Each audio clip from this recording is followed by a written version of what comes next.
আমরা এখন আজকে আছি চট্টগ্রামের যে পতেঙ্গা সি বিচ, সেই সি বিচে আমরা দেখতে পাচ্ছি যেখানে ধর্ম বর্ণ নির্বিশেষে সকল জাতি ধর্ম মানুষ সকলে এখানে আছে।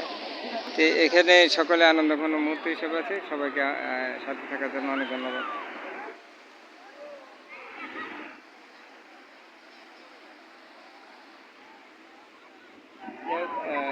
সকলে সৌহার্দ্য সম্প্রীতিতে ভালোবাসা বন্ধনে আসলে চট্টগ্রাম পতেঙ্গা সি বিচে আপনারা আসবেন এবং সি বিচে আসার মাধ্যমে আপনারা আপনাদের যে আনন্দঘন মুহূর্ত এবং যে নিজেদের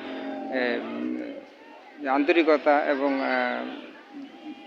দেশ এর মধ্যে যে এত সুন্দর একটা সিচুয়েশন আছে সেটি দেখার জন্য সবাইকে ধন্যবাদ। সাথে থাকার জন্য সবাইকে